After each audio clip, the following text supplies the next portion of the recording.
Magandang umaga sa inyo lahat guys. Dito ako sa Candelaria Park kasi nagwakatan ako from Sandawa area going to Sandawa Park and also here in Candelaria Park. This is a new trim small bamboo. So medyo naulan kagabi kaya basa ang mga grasa at naambon pa nga kanina nung lumabas ako ng bahay, so hindi tayo makapag-split. Tama na yung mga konting stretching, konting exercise which I did already a while ago, and also my walkathon, 30 minutes walkathon. So para ma-maintain ko lang ang aking bigat at saka ang aking flexibility. So yan ang ginagawa ko guys bawat araw. And also I had my weekly exercise.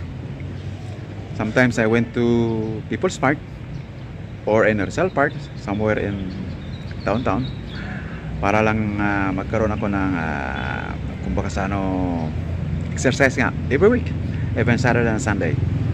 So kung magtanong kayo guys paano pag roon ng gain ng weight, kain kayo ng kain with less exercise.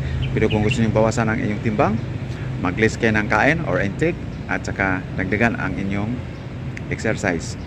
Ang mga exercise naman ay makakatulad ng walkathon, konting stretching, basta magalaw-galaw lang yung mga joint.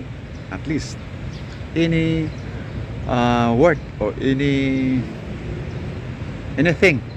na magalaw mo lang yung mga kasukasuan mo, ay exercise na rin yun, di ba? So even nakahiga, nakaupo, maraming exercise guys, hindi na kailangan pumuntang gym. Ngayon kung gusto nyo ng sosyalan, siyempre punta ng gym at makakita ka ng mga new techniques sa madaling makapag-reduce, but it takes times and siyempre kailangan ng konting budget ka nga. So yun lang guys ang aking message sa mga gustong mag-reduce. Akin lang naman ay ma-maintain ko lang ang aking bigat. Yun ang purpose ko dito sa aking mga daily walkathon exercise at saka yung aking flexibility. At dahil wala nga tayong trabaho, marami tayong oras, so ganoon guys. At pag nasa bahay naman ako, busy ako sa kaka-edit ng aking mga vlogs, sa kaka-review ng aking mga copyright strikes, at saka sa mga iba pang mga bagay-bagay. So that's all for today. Sana nasiyahan kayo sa aking mga vlogs. Patuloy kayo manood at pasubabay, suportahan nyo ang aking channel, Big Time World TV. What's up?